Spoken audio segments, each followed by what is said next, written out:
Now, we will discuss the second point, which is the important acts and deeds to be done during the first 10 days of Dhul Hijjah. I have enumerated 35 important points.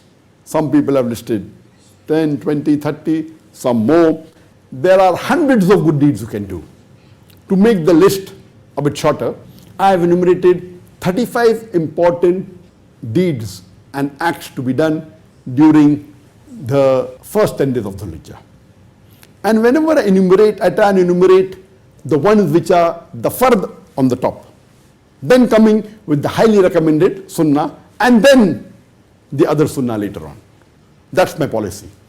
And when I repeat the good deeds, I also repeat the faraiz which are supposed to be done daily, because what are the faraiz daily has to be done first. Then you can talk about the sunnat muakkada, then you can talk about the sunnat ghair muakkada. So this is the order I follow whenever I list the important acts or deeds to be done. So number one, the most important act during the first 10 days of Dhul Hijjah is that you should offer salah in congregation in the mosque. All the 5 daily salah in congregation in a mosque. It is a fard, especially for the Muslim men. For the women, there are exceptions. And when I'm listing these 35 important points, it is for all types of Muslim, whether you're more practicing Muslim, whether you're moderate practicing Muslim or less practicing Muslim. If you are a less practicing Muslim, you will see to it that you will do as much as these good deeds as possible. If you're moderate, what you will do, you will try and do all of these 35 good deeds. If you're already a practicing Muslim, then what you'll do, you'll see to it that you'll increase the intensity of ibadah. So these days are meant for all the Muslims, whether you're less practicing, moderate practicing, or more practicing. If you're less practicing, you see to it that you do as much as possible of all the good deeds. If you're moderate, you see to it that you do all the good deeds and increase the intensity. If you're already a good practicing Muslim, doing all the faraiz, see to it that you increase the intensity of the mustahab. Also do the ghair mustahab. If you're moderate and you're doing the faraiz, then you do the sunnat muakkada. If you are a highly practicing Muslim, then besides the faraiz and the sunnat muakkada, you do the sunnat ghair muakkada. If you're already doing the sunnat ghair muakkada, what do? You increase the intensity. So during these 2 important days, one is the first 10 days of Dhul Hijjah and the other are the days in the month of Ramadan. It's very important that you increase your intensity of your ibadah. So the first important deed to be done during the first day of Dhul Hijjah is offer salah in congregation all 5 times in the mosque. Number 2, if you have not performed Hajj, you should perform Hajj, if it's fard on you. If you have the means, and if you have the health and the wealth, and if you have not performed Hajj, you should perform Hajj, it's the fard on you. If you have already performed Hajj, and if you can do it again, it is mustab, it is sunnah, it is encouraged. But we know since last 1.5 years, we have this pandemic of the coronavirus. And last year, hardly approximately 1,000 were permitted to Hajj. This year, alhamdulillah, the Saudi government has announced they will allow 60,000 Muslims to do Hajj, out of which 15,000 would be Saudi national, and the balance 45,000 would be the foreigners who are living in Saudi Arabia who already have the Aqama. They will not allow any outside people to enter who are not residents of Saudi Arabia. But those who are already residents of Saudi Arabia, they will allow 45,000 people, and they'll see to it they'll allow from all the different nationalities depending upon the percentage they're present. We pray to Allah subhanahu wa ta'ala that may He next year solve this problem of the pandemic, and again the Muslims would be able to do in large numbers, inshallah, in millions, like what we used to do 2 years before. The third important act and deed is that you should abstain from all the haram acts, from the major sins as well as the minor sins. And if you're a good Muslim, not doing any major sins, alhamdulillah, there are some minor sins that Muslims normally do, unknowingly or knowingly. See to it that during these 10 days you abstain from all the sins, not only the major sins, but each and every of the minor sins. The fourth is that you should fast during Yawmul Arafah, the 9th Dhul Hijjah. And as I mentioned earlier, it will expiate your sins of the previous year and the coming year. The fifth is fast during all the first 9 days of Dhul Hijjah. And that is a highly recommended sunnah.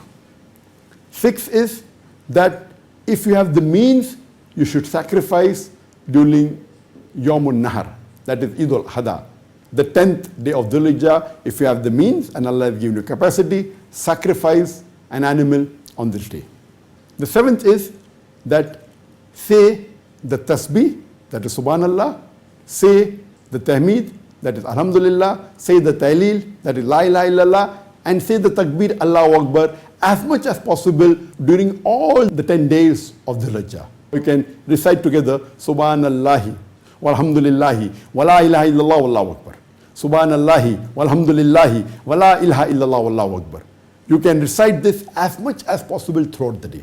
The eighth is that you should go out in the marketplace and say the takbir out loudly so that people are reminded of Allah subhanahu wa ta'ala and they also repeat it on their own. And the takbirat, as I had mentioned earlier, is Allahu Akbar, Allahu Akbar, La ilaha illallah, Allahu Akbar, walillahi alhamd.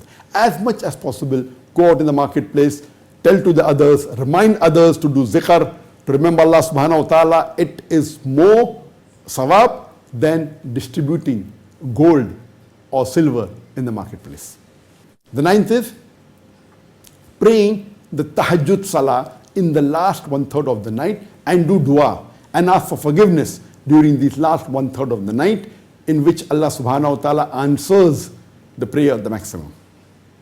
The 10th is pray the sunnat muakkada.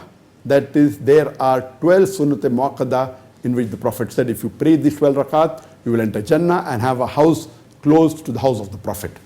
And the 12th sunnat muakkada are the 2 rakah sunnah before the Fajr Salah, the 2 + 2, 4 rakah sunnah before the Dhuhr Salah, 2 rakat sunnah after the Dhuhr Salah, the 2 rakah sunnah after the Maghrib Salah, and 2 rakah sunnah after the Isha Salah.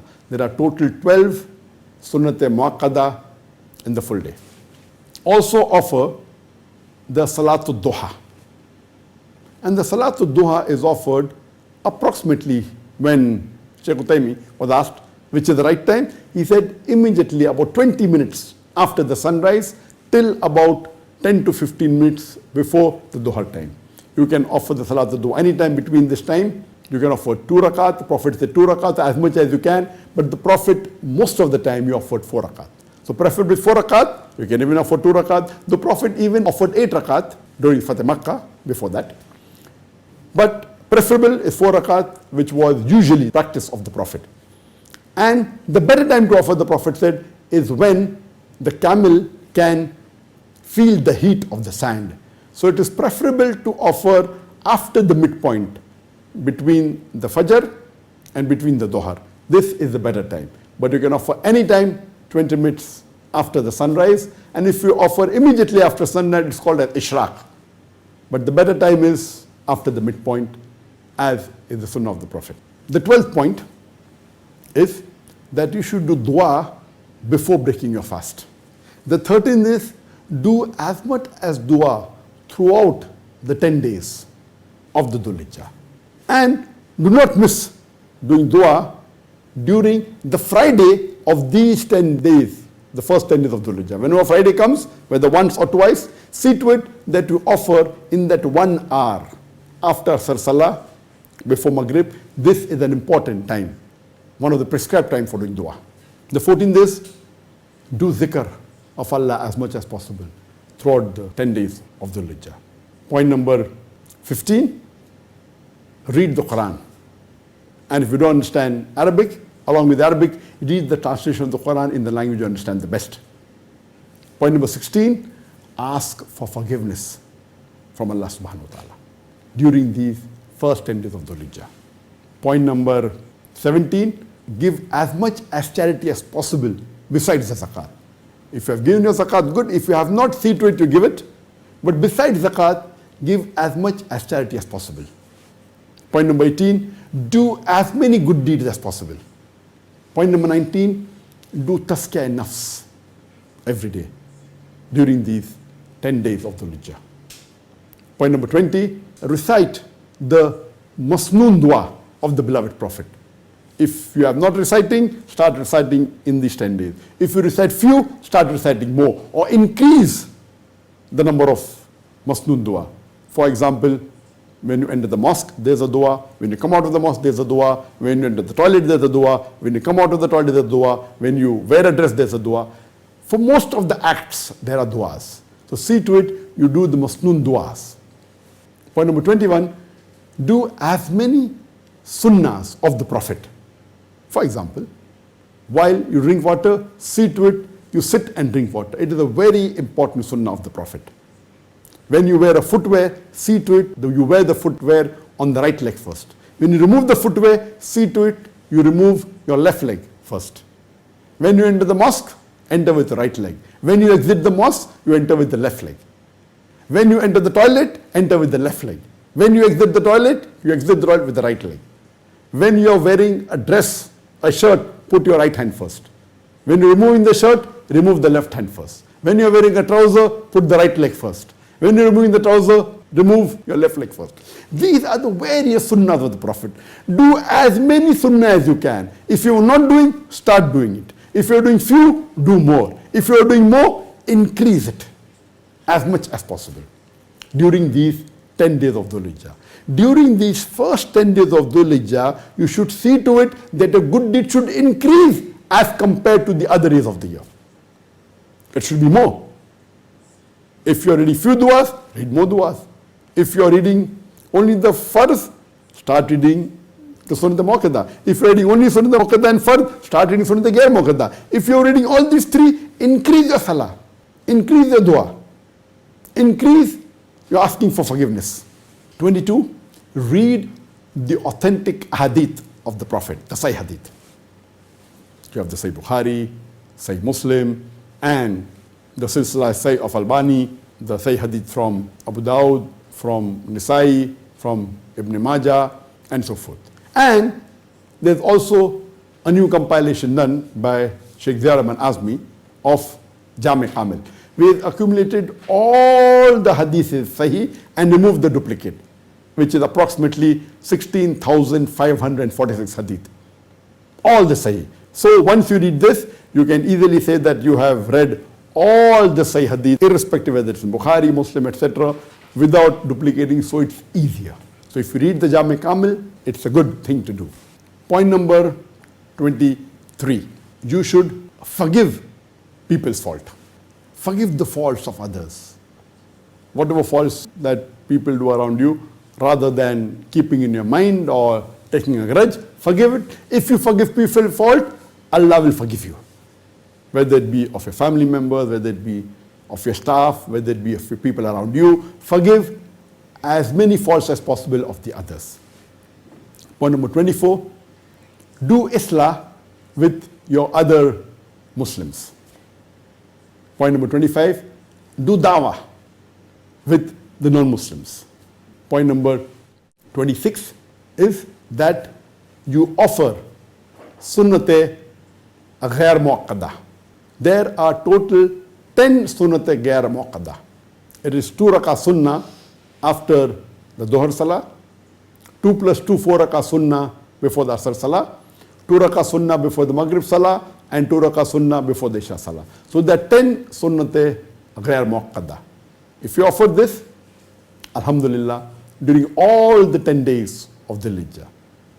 The 28th point is attend as many lectures and programs and courses of the authentic scholars to increase your knowledge in Islam.